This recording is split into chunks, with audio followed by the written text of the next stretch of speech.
Sahabat GPB, selamat pagi dan salam sejahtera bagi kita semua.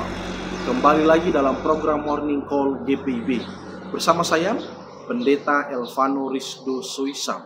Saat ini saya melayani di GPB Jemaat Iktus Tumbang Titi, Mupel, Kalimantan Barat. Sahabat GPB, untuk mengawali setiap karya layan kita di sepanjang hari ini, saya mengawali kita untuk membaca, merenungkan firman Tuhan. Namun sebelum itu, mari kita berdoa. Terima kasih atas penyertaan-Mu Tuhan di pagi hari yang indah ini. Kami diperkenankan Tuhan untuk menikmati kembali anugerah dan karya Tuhan yang agung. Untuk itu Tuhan, biarlah bimbingan tangan kasih-Mu selalu menyertai kami, sehingga dalam perjalanan kehidupan kami di sepanjang hari ini, kami tetap berada di dalam penyertaan-Mu. Kami akan membaca dan merenungkan firman-Mu. Biarlah dari firman yang nanti kami baca dan kami renungkan dapat senantiasa menjadi penuntun dalam kehidupan kami, sehingga hidup kami di hari ini dapat senantiasa berkenan di hadirat Yesus Kristus, firman yang hidup, kami berdoa. Amin. Sahabat GPB, pembacaan Alkitab kita saat ini terambil dalam surat Yakobus pasal 2 ayat 1 hingga ayatnya yang ke-7. Saya akan membacakan bagi kita semua. Namun sebelum itu, sahabat GPB, saya menggunakan Alkitab terjemahan baru. Firman Tuhan menyatakan,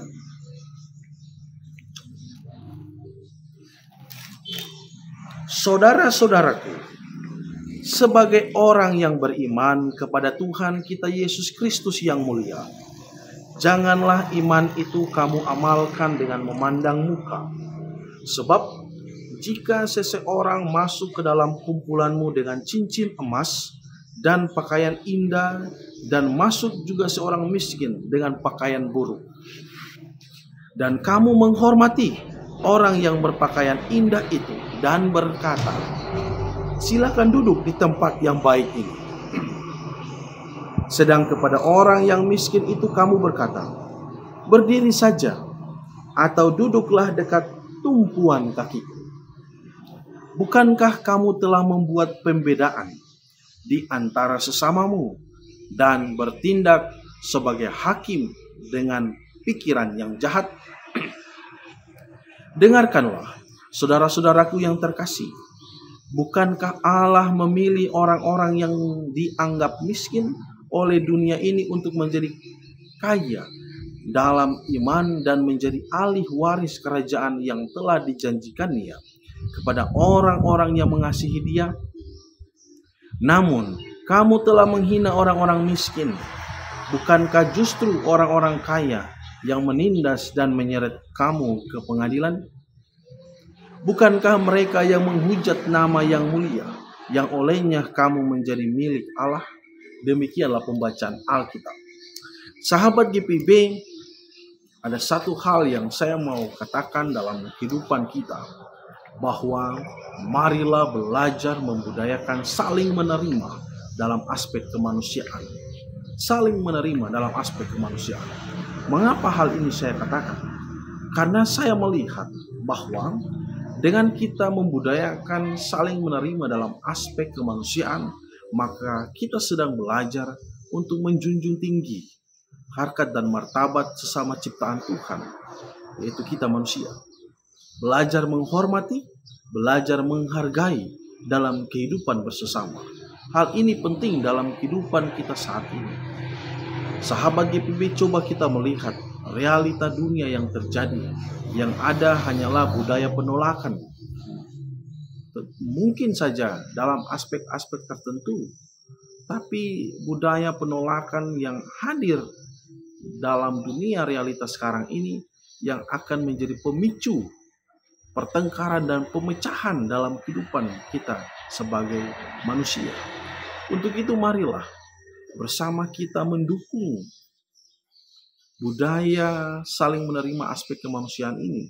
Karena dengan budaya saling menerima itulah kita dapat senantiasa hidup di dalam keharmonisan, cinta kasih dalam kehidupan relasi sosial sesama kita ciptaan Tuhan. Sahabat GPB, kita tidak berbicara tentang kaya atau miskin, kuat atau lemah, Bahkan kita tidak berbicara tentang kamu orang A, kamu orang B dalam aspek suku, ras, dan agama. Tapi kita sedang melihat dalam aspek hakikat kita sebagai manusia yang utuh, yang harusnya kita dapat saling melihat, saling peduli, saling memperhatikan dalam kehidupan bersama. Untuk itu sahabat GPB, marilah kita terpanggil bersama untuk melihat hal tersebut. Sahabat GPB, jika kita melihat teks bacaan kita pada kesempatan ini, surat 1 Yakobus ditulis dan diperuntukkan bagi mereka yang ada di tanah rantau. Justru surat ini juga mau mengingatkan kita sebagai orang-orang yang beriman. Karena surat ini mau memperlihatkan, mau mengingatkan manusia-manusia yang beriman, sehingga manusia yang beriman itu memiliki kualitas kehidupan yang jauh lebih baik dan bijak lagi. Menjunjung tinggi harkat dan martabat sebagai ciptaan Tuhan, dan mengingatkan dalam aspek iman dan moral, sehingga dalam relasi kehidupan manusia tetap berada di dalam keharmonisan ciptaan Tuhan. Nah, sahabat GPB, teks bacaan kita pada kesempatan ini juga mengingatkan kita. Bahkan di pasal 2 ayat yang pertama diingatkan bagi kita, saudara-saudaraku sebagai orang yang beriman kepada Tuhan kita Yesus Kristus yang mulia, janganlah iman itu kamu amalkan dengan memandang muka. Janganlah iman itu kamu amalkan dengan memandang muka. Janganlah justru engkau yang beriman menghadirkan pembedaan dalam kehidupan ini. Tapi marilah kita mengamalkan iman kita dalam aspek kesatuan yang harmonis, yang penuh dengan cinta kasih dalam relasi kehidupan sesama manusia. Jangan kita melihat ras, suku, dan agama, bahkan kaya, miskin, kuat, dan lemah. Tapi marilah kita melihat bahwa kita adalah manusia yang sama. Manusia yang terpanggil untuk saling menghormati, saling memuliakan Tuhan dalam setiap pikiran, perkataan, bahkan tindakan kita hari lepas hari. Ini yang harus bersama kita renungkan. Realita dunia saat ini yang terjadi luar biasa. Terjadi penindasan di mana-mana, terjadi ketidakadilan di mana-mana. Yang kuat menindas yang lemah, yang kaya menindas yang miskin. Ini yang terjadi.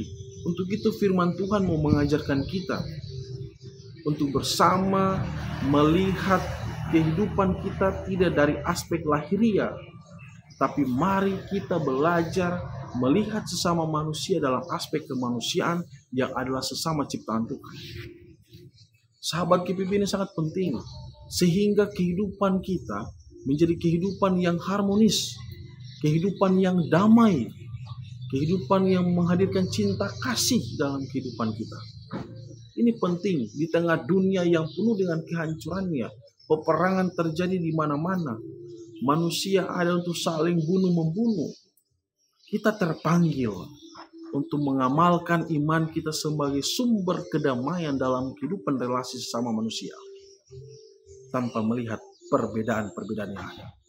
Dan kita sebagai orang-orang yang beriman kepada Yesus Kristus Tuhan dan Juru Selamat kita, hadirlah sebagai sumber pendamai, cinta kasih yang menghadirkan keharmonisan itu, bukan justru hadir sebagai pemecah belah dalam kehidupan ini. Marilah kita belajar untuk menerima siapapun mereka yang meminta pertolongan dalam kehidupan ini. Marilah kita membuka pintu hati kita dengan penuh cinta kasih, sehingga kasih Tuhan tidak hanya kita yang rasakan, tetapi semua orang juga dapat rasakan, tanpa memandang suku, ras, dan agama.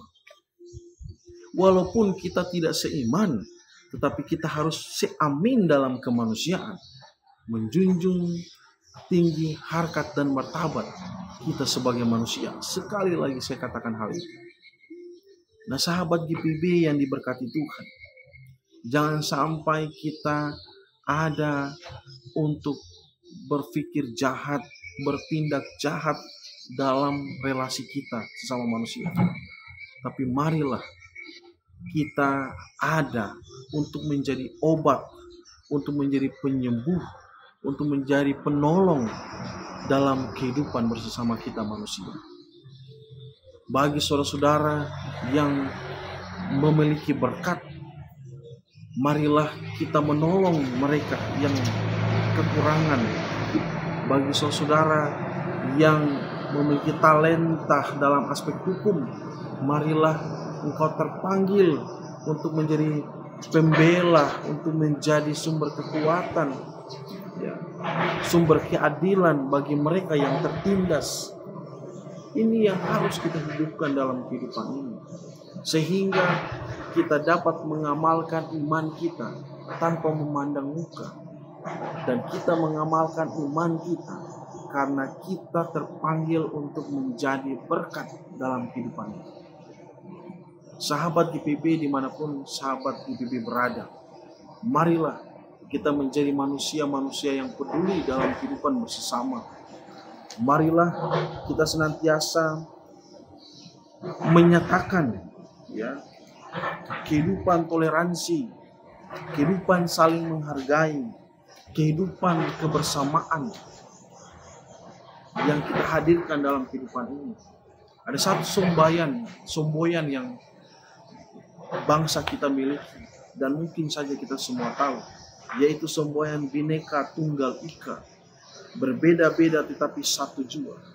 Semboyan ini mau mengajarkan kita walaupun kita dalam perbedaan, tapi kita harus tetap satu kesatuan di dalam kemanusiaan, satu kesatuan di tengah-tengah kehidupan berbangsa dan bernegara, sehingga relasi kehidupan sosial bermasyarakat kita damai tentram, berbangsa dan bernegara kita juga berada dalam kedamaian dan ketentraman. Ini tanggung jawab kita. Untuk itu sahabat GPB, marilah kita terpanggil untuk menyatakan iman kita dengan tanpa memandang rupa, tapi kita terpanggil untuk bersama-sama bergandengan tangan untuk memuliakan nama Tuhan. Dari manapun saudara berada, dari agama apapun saudara berada, kita terpanggil untuk bersama-sama memuliakan nama Tuhan dalam kebersamaan. Tuhan memberkati kita semua. Amin.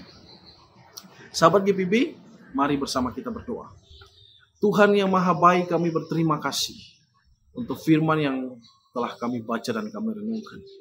Biarlah firman ini dapat senantiasa kami nyatakan dalam setiap keberadaan kami dimanapun kami berada. Terpanggil menjadi manusia-manusia yang menyatukan, yang menghadirkan keharmonisan, yang menghadirkan persaudaraan dalam kehidupan sesama. Untuk itu Tuhan, pakailah kami juga untuk dapat menjadi saluran kasih dan berkat di dalam keberadaan kami. Terima kasih Tuhan, terima kasih. Kami juga mau berdoa untuk saudara kami yang sakit, Engkau sembuhkan. Saudara-saudara kami yang berada dalam penindasan, Engkau tolong, Engkau kuatkan mereka. Saudara-saudara kami yang menjadi korban ketidakadilan, Tuhan tetap memakai anak-anak Tuhan untuk menjadi sumber keadilan. Dan juga kami berdoa untuk saudara kami dimanapun dalam pergumulan mereka masing-masing. Tuhan tetap sertai, Tuhan tetap berkati. Dan biarkanlah Tuhan kami menjalani kehidupan ini di sepanjang hari ini dengan penuh berkat dari Tuhan. Inilah setiap doa syukur kami, doa permohonan kami. Hanya dalam Kristus Yesus, Tuhan dan Juru Selamat, kami berdoa. Amin. Sahabat GPB, selamat pagi. Tuhan Yesus memberkati.